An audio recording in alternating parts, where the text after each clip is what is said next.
Hello everybody, hopefully you can hear and see us all and see our PowerPoint anyway. Welcome to the session this morning. Can everybody or somebody just drop us a note in the IM to tell us that they can hear and see the PowerPoint on the screen if possible, and then I'll hand over to Ranjit.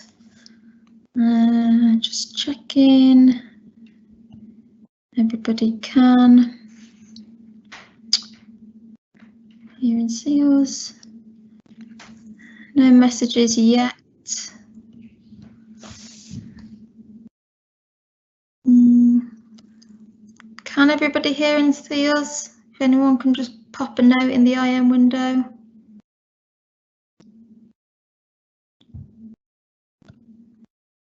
Have you got anything in the IM window there? But oh, yeah, I've had a note. Everybody can hear and see. All good, brilliant. Perfect. It just took a while to come through. Okay, Ranjit, I'll hand over to you. Thanks, Grace. So hi, firstly, welcome to my presentation titled Mitigating Rapid Cyber Attacks. I'm Ranj, I'm one of the consultants here at Visual, and I'm going to be presenting a brief rundown of what you can do to help yourselves and how we've helped our clients in mitigating against sort of the rapid cyber attack threats we see and hear, whether that's in the news, speaking to our wider partner community or speaking to customers.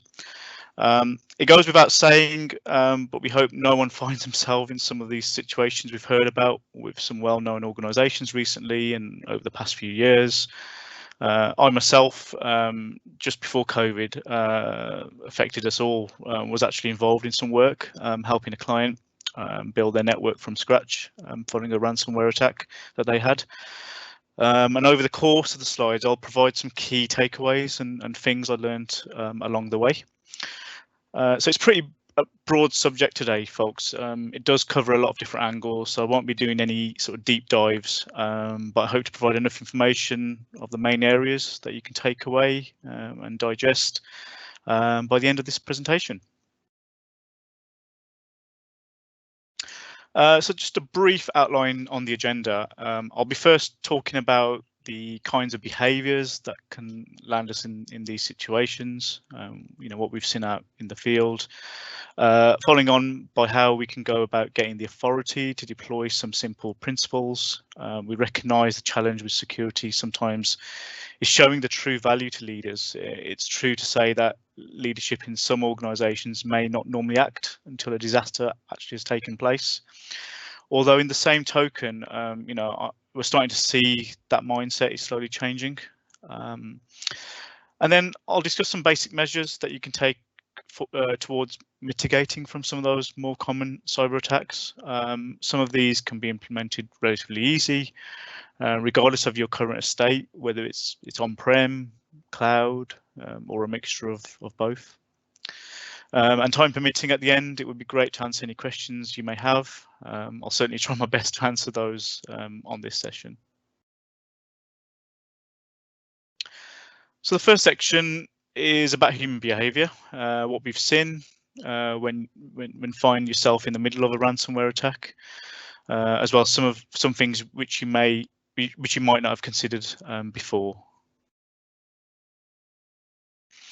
So, we as humans and organisations alike can be very effective at evading difficult questions. There's all kinds of things which can get in the way of tackling an important issue.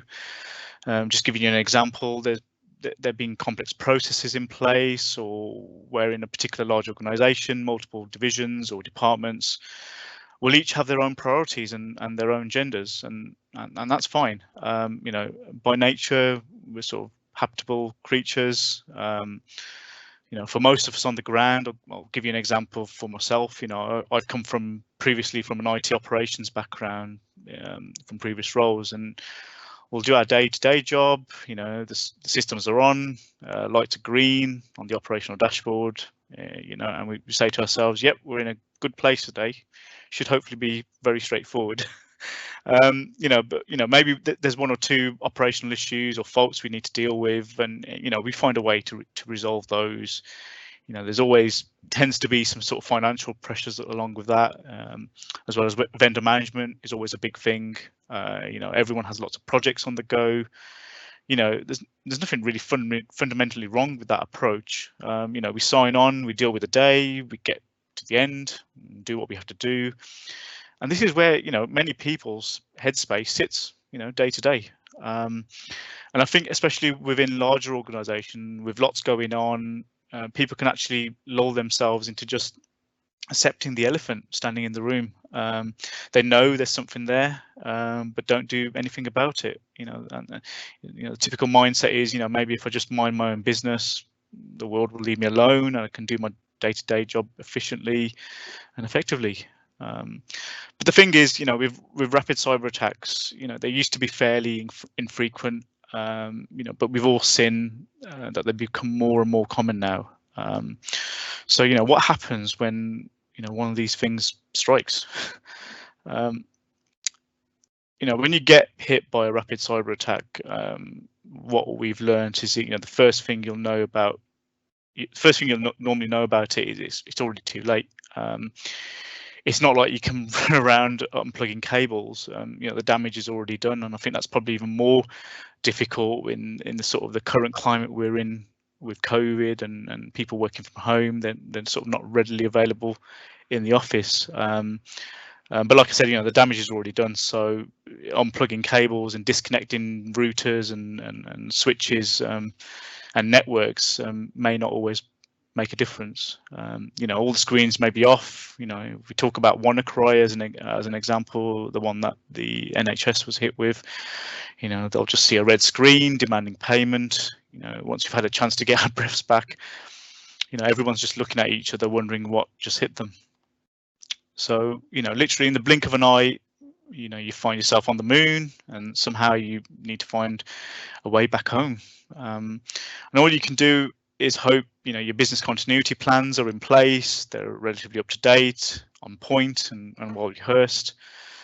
If not, then you and many others are in for quite an interesting time.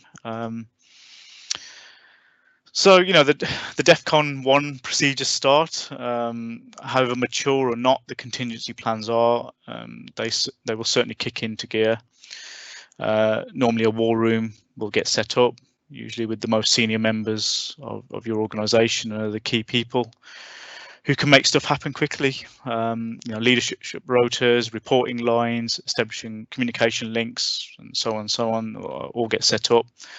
Communication plans will begin to let partners and your customers know where things are, where we're trying to get to, and by when.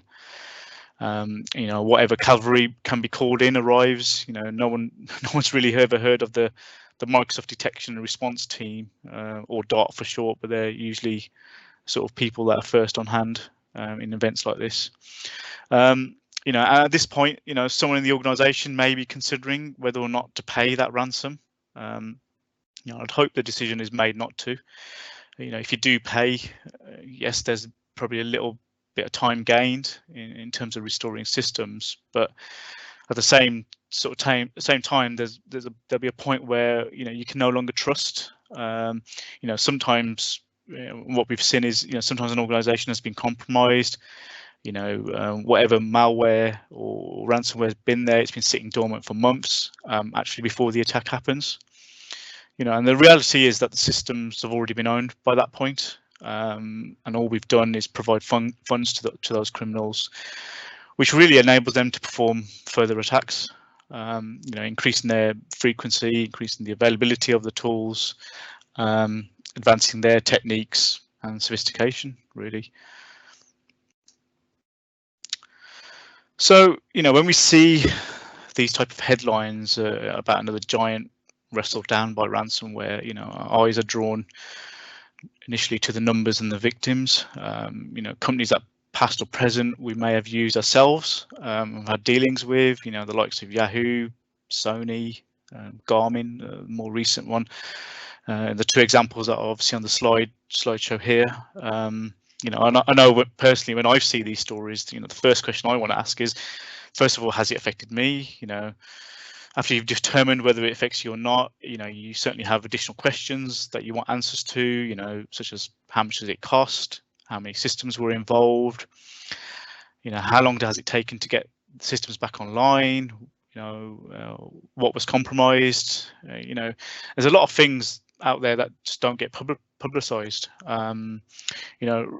Ourselves as visual consultants, spoken to people from all over, from all kinds of different organizations about their experiences living through and recovering from rapid cyber attacks, and the story that we get is relatively consistent. Common theme has appeared. I don't believe it gets nearly the visibility it sort of deserves.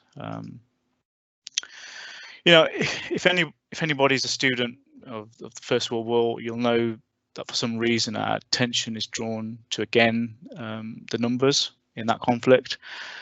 How many people were killed at this or that battle. The numbers just become so enormous, so unimaginably huge that they become almost meaningless. The numbers remove us from the real impact. But then you start to look at the individual stories, and suddenly the whole thing comes alive. It's a similar situation in these cyber attacks. If you follow any number of the news feeds, you'll notice that the pace at which these events strike has risen dramatically over the past few years.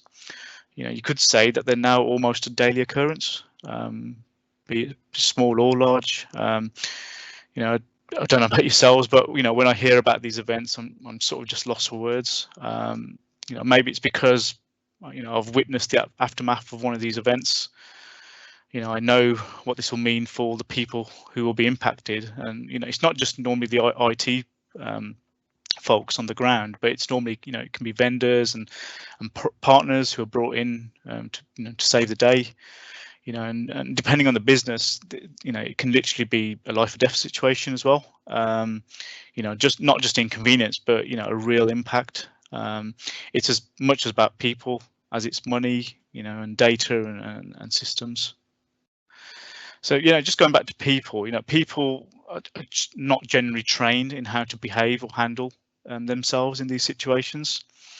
What you'll see is a picture where some people absolutely love the adrenaline and thrive in situations like this, but most absolutely won't, and will wish they could go back in time. In some cases, given the pace and pressure involved in these situations, people can end up reacting badly at times, possibly getting themselves into real difficulty with their own families and colleagues that they work with. So, it's important that we help to nurture empathy, support for one another, and have a community spirit. It's happened, it's out of our control, and I think organisations work best, when they encourage this sense of support across all levels of the organisation. Takes a huge, number of people, significant effort over an extended period of time, to fully bring things back. It's not just the the high level executives who suffer. This is people up and down the organisation working all kinds of hours. Eventually it can lead to burnout, and that can be a greater or lesser degree of impact on individuals, but it can also have an impact on families. Kids might miss their parents. Time spent away trying to restore systems for an individual, from the family, could impact relationships. So real lives can be affected by these scenarios, and the impact on people can be just as, if not more significant than the numbers our attention initially gets drawn to. We all know that attacks of this nature cost, but at the same time I think we're still learning just how much. When the sky falls, it will be felt in ways in which we may never have considered. So, it'd be easy for me to sit here today and, and waggle my finger, say, you need to do this and this. And the thing is, if it was that easy, we would have all have done it by now. The reality is, companies, identity and security teams are simply finding it hard to get funding or go ahead for doing X, Y, Z. Getting the issues noticed, we find, and the management on board is actually the most significant part of the job beyond anything technical. Identity and security teams often need the help in getting noticed by the leadership and board members, because none of this goes anywhere unless the people at the top sit up and appreciate the scale of the risks. Unfortunately, getting noticed normally happens after an attack has taken place, when everyone is running around in a frenzy, which isn't ideal. So I think it's important to mention, that first of all, don't assume everyone knows what we know. We all do it all the time. You've built up a wealth of experience and know-how over our careers. There's some stuff which you think it's pretty high up there. Maybe stuff around Azure AD, for example. Maybe you've been for just a recent big cloud transformation. But there's a lot which you just kind of expect people to know, because you think it's really basic. Things like having an all servers administrator group is a really bad thing. We all know that if you work in a sort of a technical profession. But in some cases, people don't get it. Especially if they've worked in a particular way over the course of their career. Some people just don't want to embrace change. Like some actually can't see the issue with just using the same password everywhere or having it noted on a post-it note. For some people it's obvious, and it is, but it doesn't work that way for everyone. And often people, they don't think about removing access until there's someone actually looking. They don't see why access is a threat and why it needs careful management. You can drive yourself nuts trying to get these things through to people, but when there's a fire burning, you just think, maybe they've just got other priorities. Maybe what you're suggesting just sounds like one massive wall of blockers, and they don't want to hear it. I think, in the end, what we've learned is, you're going to need the weight of authority that comes from your organization leaders. I think the biggest challenge is, you're going to need leaders to give you the authority to impose some rules. Otherwise, you'll never get where you need to be. So whatever we have to do, we need to get in front of those decision makers, finding out what their priorities are for the business over the next 6, 12, 24 months is really important. Because all of this identity and access stuff, chimes with all the things we do today. Just think of some of the examples now, like COVID and remote access. All the buzzwords we hear in we hear today, like zero trust and DevOps and SecOps and AnyOps and digital transformation, M365, IoT. The list is endless. I think it's really important that they understand how significant and all encompassing a rapid cyber attack is, and that's really the challenge. Because there's not doubt that all of these things they hope to achieve depend upon systems that are healthy and online with no extended outages. Really important to get the message that the threat to all of their aspirations for the business that rapid cyber attacks can represent. Asking them how they'll handle every domain joined Windows laptop, desktop, application server going offline in an instant. If you're technical, they'll probably expect you to answer that. So it's important to give them the context, the potential journey ahead if that was to happen. Draw in the influencers and also people who are held in high regard. That will certainly help your case. Is it something they're prepared for? Make people aware that this is what's happening all the time. It's happening at an increased rate. If you can provide examples related to the area of business that you're in, it'll certainly add more weight. Leaders need to understand that, back in the day, whilst firewalls were a big deal, when we all had sort of a data center and an office block, maybe some remote workers on a VPN. In 2020, it's identity and access controls which now represent that perimeter. We're all connected constantly. We use a wide range of devices across a multitude of different services, and the number of entry points for malware has just grown exponentially. And the amount of cash these attacks are generating is certainly expanding. You know, roughly from sort of the research, you know, roughly half of the victims are paying millions. You know, it's certainly big business, and so you can see why it's becoming more appealing for criminals, you know, with the huge gains on offer. And we find that organisations that recognise and prioritise this are more likely to weather this type of attack.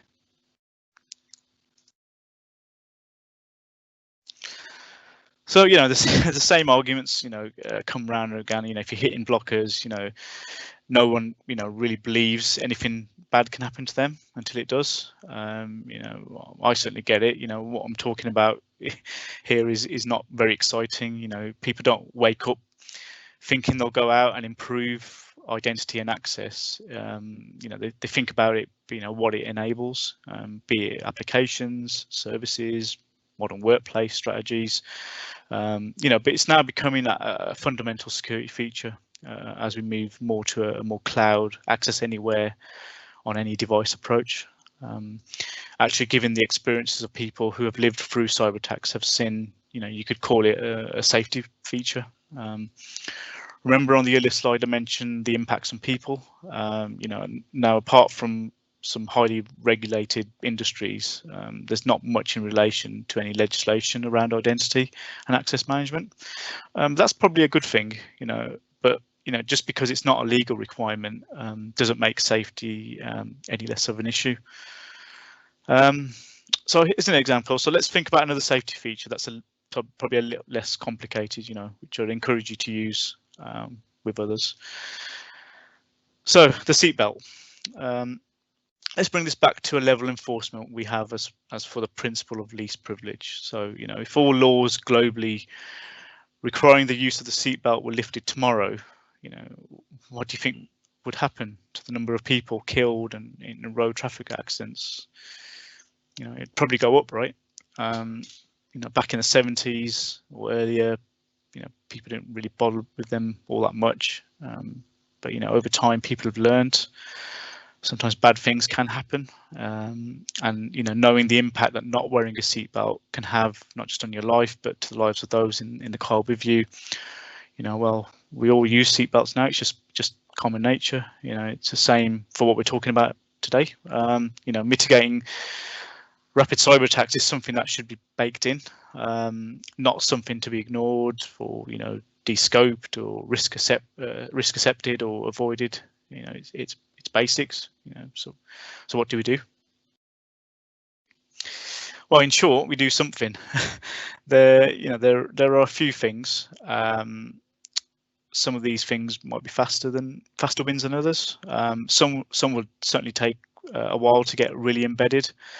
And in some cases, it will require a significant culture change. But, you know, all of this is what I'd consider as basics. You know, organizations come in all shapes and sizes. This is more about principles than specific details, which are almost universal. So there's a lot of elements to discuss around basics. So I'll go through each of these points one at a time. First issue I come across, and actually it's amazing how quickly this is resolved in a cyber response scenario, is to act. You know, do something. We can often be found, you know, guilty of having an end game of perfection, but instead, you know, we should target to getting stuff done, even if it's not perfect. You know, the reality is that the bad guys don't sit still. And, you know, neither should we. So sort the off. You know, passwords are hopelessly outgunned. You know, people's minds are not engineered to readily recall many unique and complex strings at a moment's notice. You know, but we have become dependent on them. You know, every service we use online or anywhere, you know, even on TVs nowadays, you know, you have to remember a password. You know, they were okay, you know, back when we had a few to manage, you know, in the early 1990s. You know, people who use password managers might, you know, will now literally have hundreds, thousands of credentials in there. You know, how on earth are people supposed to get by securely without, you know, using a password manager? You know, and the reality is most people don't. You know, it's no secret or surprise that most people just use the same password everywhere, or have a slight variance of it. The issue with password managers is that they're not everywhere. You normally have to be part of an ecosystem to fully utilize them. So, using Google Password Manager, you'll need it on your Android devices. You'll need to use the Chrome browser. If it's Apple, you'll use the keychain on Apple devices. And frankly, the more comprehensive password managers like your LastPass or 1Password, I certainly wouldn't pass those as a family test. In some cases, it really takes someone who's got a bit of IT knowledge to really understand what's at stake here and handle those things properly. I have the same issues in my household with my wife. Sort of try to get the message across. Passwords are really important. Try not to use the same password. Use a password manager. But she's just not interested. It's sort of like it's just too much information to comprehend. So it's a very difficult challenge for a lot of people.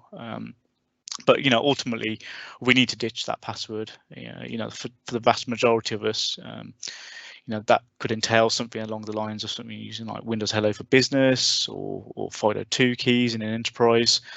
But at the most basic level, it's critical that a password is bolstered by some sort of MFA. It should be absolutely necessary now, and shouldn't even be an optional. Certainly for anything remotely sensitive. But not all forms of MFA are created equally. Some MFA is better than no MFA. That will always stand true. Personally, I'd advise against any sort of the phone or SMS based MFA for accounts. Certainly when dealing with sensitive information or assets. The problem is that SIM cards are susceptible to SIM jacking. So whereby I'll get some information about you from the internet. I can call your phone provider. They'll think I'm you. I'll ask for a replacement SIM to be sent to an address of my choosing. And when that arrives, I'm effectively able to own your identity. And so even sort of the old OTP options, they're susceptible to the sort of man-in-the-middle attacks using keyloggers. But something is better than nothing. My personal opinion is something like the Microsoft Authenticator app with the notification option is where the sweet spot is. It's certainly easy, it's secure, it just works. Yes, you do need people to have a smartphone, but in sort of 2020, that's going to be a good proportion of the workforce. The app is relatively lightweight. You can use it certainly on older devices, so it's certainly a good option. The real issue really is that password. Moving beyond sort of the Authenticator app. Looking at Windows Hello for Business. I'd really recommend taking a really good look at the Microsoft passwordless strategy. It starts with Windows Hello for Business, but moves through to building applications in Azure AD.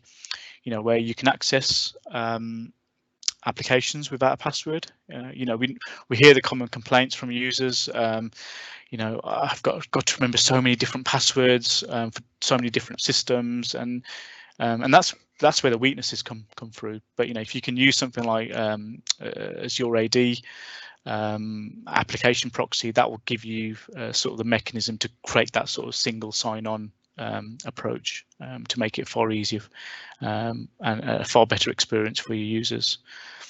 So just starting on with Windows Hello for Business, there's two options around that. There's one option which is certificate trust or key trust. For the vast majority of organizations, I suggest going the key trust route. It's by far the simplest to manage. You do need to enable Azure AD single sign-on with password hash sync. Your domain controllers will need to be running at least Windows Server 2016, and there's a number of prerequisites such as having a public key infrastructure and a lot of other prereqs that you need to take into account. There's also FIDO2 tokens, or you could call them USB tokens, but some of you may remember even still using, you might still be using sort of traditional smart cards. How it's important not to get these mixed up. The smart card method from the 10-15 years ago used to imply vast costs to manage, We used to need all sorts of expensive back-end systems and licensing and operational costs. And now with FIDO2, you can basically buy a commodity off-the-shelf product that suits your personal use cases. So if you're an enterprise where you've got laptops which don't have like the older USB-A, they only have USB-C, or they've got built-in NFC. You can buy these tokens to suit your organization or personal use cases. It's great for those identities dealing with super secret systems and data. Maybe a good start would be to target your high rank senior executives, or your Azure AD global admins, as an example. Just the last point on MFA, also something to consider is, don't forget to block legacy authentication in Azure AD. That's a backdoor you certainly don't want to leave open unless you've got a really old application that requires it. Look at blocking that. But you need to ask the question about the legacy application represents a certain amount of technical debt. Is that something that can be re-architected, moved into a new solution? So yeah, a couple of other services to protect most common identity-based attacks these days. Take a commonly used password, spray that against multiple identities, and typically you'll get a hit sooner or later, otherwise known as a password spray attack. Azure AD password protection is the answer here. It stops people using commonly used passwords. It's effectively just a cloud-based service. So if you've got you've brought into the M365 licensing, it's something that typically sits alongside your Azure AD Connect. It's a small agent you install on your domain controllers, and that will allow you to be protected. And then with someone using that same password everywhere, anytime some public internet-based service gets owned, it's likely those credentials will appear on the dark web. And then what will happen is bad actors will then use those credentials as they try and compromise identities within your organization, particularly high value targets. So it's effectively credential stuffing. These succeed mainly because users use the same password, username and password across multiple sites, both for personal and corporate reasons. You've got Azure AD identity protection. That's certainly the magic here. It will detect a compromised account or a risky sign-in, and then take a policy-based action such as blocking access or enforcing MFA, or issuing, asking the user to change their password. So, identity protection, uses all kinds of sources to identify compromised identities. For these, it can either force a password change, block the compromised account while you do some investigation, like is their device clean. If you've got sort of Microsoft Intune already set up, AIP can sort of communicate with Intune, and then it can actually then understand sort of the device state as well. You can enforce MFA on risky sign-ins. For example, when you have sort of impossible or unusual sign-in activities. And then there's other great capabilities around sort of Microsoft Cloud App Security, but then that's taking it sort of beyond what I'd call the basics. So yeah, after sorting the authentication side out, it's really time to sort of ditch that technical debt. If you have services running on unsupported operating systems, look at shutting these down, or expedite migration to a current platform. This might be an in-place upgrade. It might need upgrade or moving to an alternative software solution. It could mean some sort of degree of re-architecture. But in essence, those legacy systems should not be left to run in the long run. So you should prioritize their removal. They're deemed a massive risk, and they don't sit nicely if you move to a more cloud-based identity approach. Which comes along around patching. So application owners should be accountable for their applications. It does seem common theme. It seems to be viewed as an infrastructure problem. No single application should threaten your entire estate. No matter how important that is. I think it's important that your sort of IT leaders and CIOs recognise and support you on that. make it clear, that critical and important security patches must be installed within a time frame that you define. One thing you'll find, one thing I've found in many organisations that have been caught out by not having systems patched and who have got wiped out is a policy to quarantine systems. So if there's an outage as a result of a quarantine action, it needs to be the application owners who really are sort of accountable to their leadership as to why systems weren't patched. It's common to see bad actors exploiting zero-day vulnerabilities, and these are clouds you do not want to be living under, in all honesty. So yeah, it's just important to patch, have systems patched and up to date consistently throughout your enterprise, and not just where it's easy. Consistency here is absolutely crucial. So yeah, in terms of isolating, if you have legacy systems that you simply you just cannot consider retiring or keeping patch, look at getting them isolated. There's a few ways to isolate. I'll mention one. So in terms of creative destruction, in today's sort of money means a full cloud transformation with only a small number of legacy systems left in the old domain, which you can live with being a threat to each other. Just have those contingency plans to hand. Another option, for whatever reason you're tied into sort of an on-premises model, in which case you could go for a clean slate approach. So in your new environment, you disable support for legacy protocols and standards, keep you up to date, do all the new shiny processes that you want, and just leave the old environment to rot. It's not great, as typically all this achieves is just creating additional cost and complexity, and it doesn't really reduce your technical debt. But some people always find a reason we found for these exceptions, where the old environment simply must talk to the new. But my argument is that what point that benefit of the new environment is then lost. The root cause of the problem with legacy systems that are permitted to live on past their use by date is that they just shouldn't be seen as something that should just get to be lived on and get forgotten about. You need to sort of actively chase down those and replace those legacy systems with new solutions using modern architectures. And having a plan, if it happens, the worst happens, have a plan for what happens if you do lose something.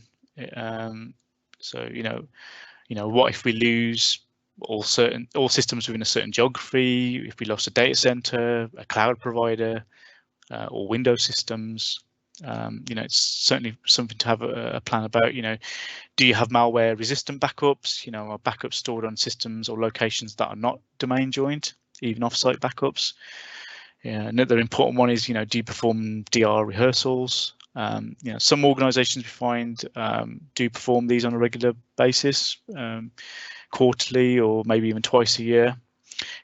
What you need to know is, if the day arrived where they did get wiped out, it's important that people who have got a robust plan, they sort of have more confidence in being able to restore and have most systems back online. I think the question you should ask is, how long would that process take yourselves?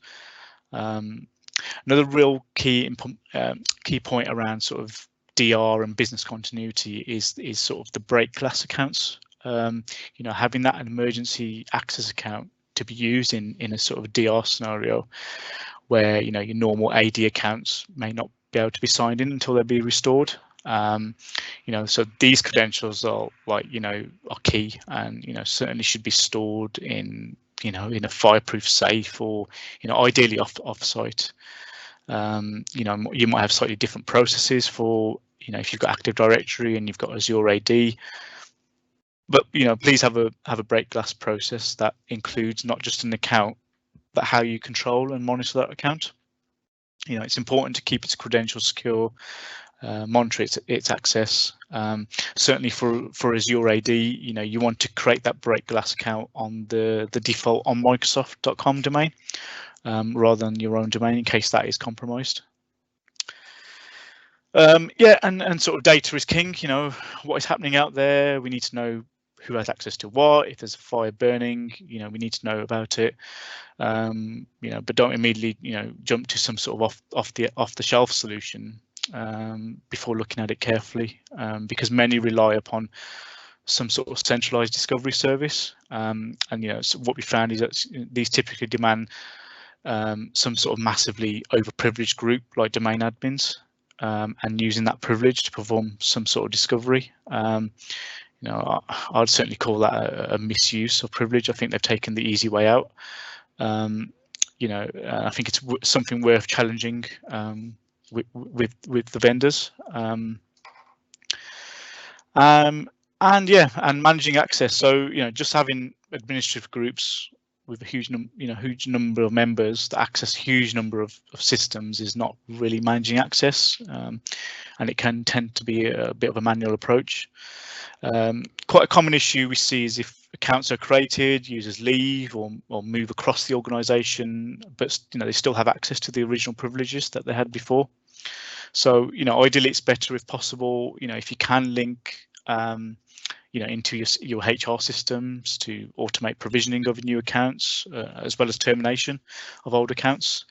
Implementing something like Microsoft Identity Manager, or MIM for short, will allow you to control this. So yeah, managing the access. So you know, implementing unique and regularly cycled local admin passwords on all systems is quite key. You know, if you don't have access to some of the more expensive privileged access management solutions, there's actually a free solution, Microsoft Lapse. It's free. It does a great job. You know, essentially the Lapse solution just adds a schema extension to Active Directory, where you put a protected attribute against computer objects, where the local admin password is stored. You then deploy out a Lapse agent, which then regularly cycles the local admin password, and stores that password as an attribute in Active Directory. You know, you can place controls around that attribute to ensure only permitted people can access it. You know, for example, you could say that only end user support for your folks from a particular region can access the Lapse password for end user devices in that region. So it effectively, you know, lowers the footprint. Or you know, likewise, you could say that only data center operators can obtain the local admin password for servers in the data center. You know, this is something that, you know, people shouldn't really be using local admin passwords, and it should be relatively infrequent. So just go. So yeah, so managing access, you know, limiting the sort of the lateral and vertical traversal within sort of Active Directory is quite key. You know, lateral is effectively across all your servers and workstation domain controllers. Vertical, you know, means going up and down through those levels. You know, the reality is, you know, when we sign in, we leave a trail. So if I'm a domain admin, I'll leave a trail regardless of whether it's on an end user device or on a server. You know, and that trail can be used against us. You know, so if we allow all kinds of administrators to sign into all kinds of systems, we're effectively making it very easy for malware to infiltrate our environment through this lateral and vertical traversal, and effectively it can take us down. So you know, our job really is to stop making it easy. So you know, I'd recommend looking at the Microsoft tiered access approach. Again, there's lots of information. You know, if you search on using your favorite browser, you'll find a lot of information around the tiered access model. But in essence, you know, it allows you to separate identities to service or administer workstations. So tier 2, you know, might be workstations. Tier 1 might be your sort of application servers, and tier 0 will be like your top level domain controllers or PKI, the sort of services which have got the highest privilege. You know, privileged access workstations are normally provisioned for each of these tiers. So, you know, Microsoft published some really great guidance around building these for both Active Directory and Azure. So, you know, the way to think about a tiered access model is really we're effectively sandboxing access to the tiers, and then to the particular apps. So, we typically bunch related resources together under the umbrella of an app or a service, and effectively then once that's done, you can sort of say, okay, there you go, there's your AppX infrastructure administrations group, and then the next question you need to ask is really, okay, who needs to be part of that group? And so, yeah, different people need different levels of access at different times of the app life cycle. Much more manageable approach. It's audited and certainly lowers your attack footprint. So there are some Azure AD roles that we really need to care about. For the small number of administrators who will currently be assigned to these roles, it's certainly well worth adding some additional protection. So know if you're under attack and manage those risks through identity protection. Limit the availability of the privilege using something like privileged identity management, which uses just-in-time access. With appropriate auditing in place, so you can understand if someone needs a certain elevation. You can set up workflow so that it can actually then go out and it needs to be approved. Some will argue that can then delay work actually getting done, but the minimum you do have is you're limiting the access for that privileged access. And as mentioned earlier, technologies like FIDO2 or Windows Hello for Business, provide that even stronger authentication than a password. So yeah, blast zones, both for Active Directory and Azure AD. Consider what accounts are synced from AD into Azure using Azure AD Connect. We want to make sure that if either environment gets wiped out, that you don't lose both environments at once. So certainly some of the basics is keeping domain admins.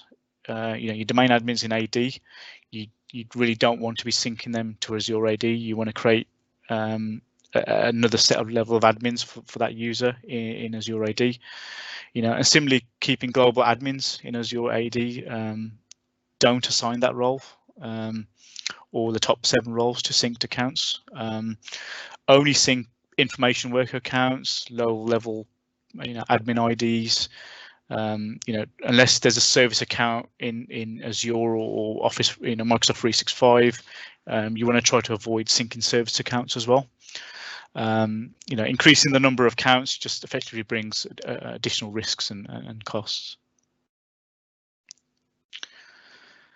So yeah, the tools we use to enact controls will vary from environment to environment.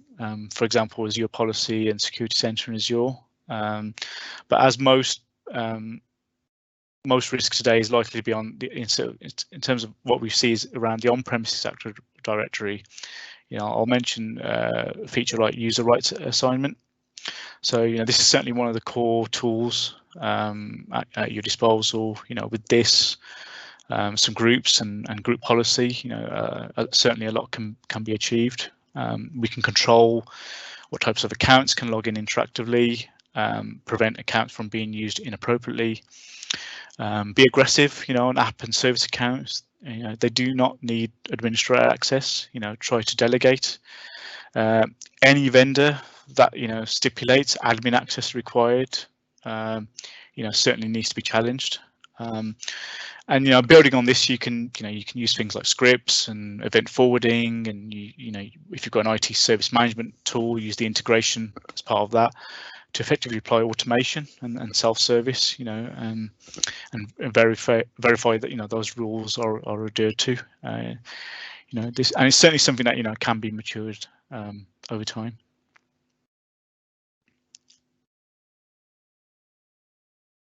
So yeah, that brings me to an end.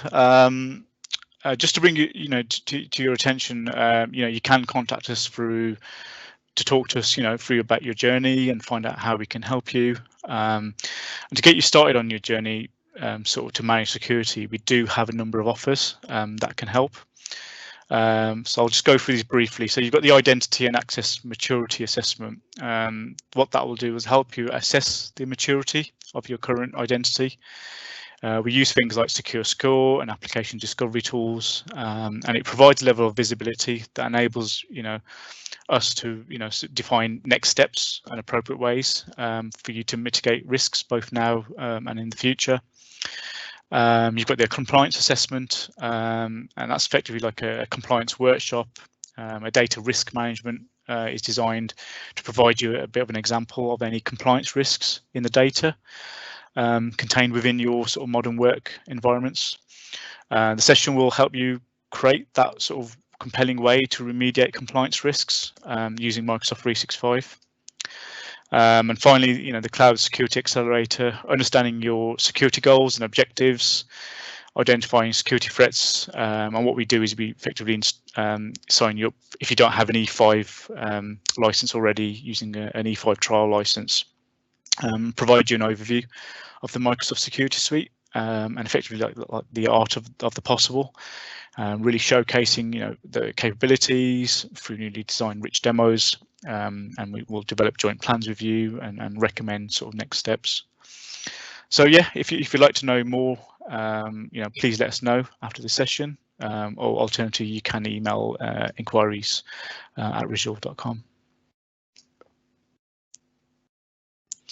So yeah, thank you all very much for taking time and listening to this. I hope you did find it useful and already thinking about how you might take this forward within your own organisations.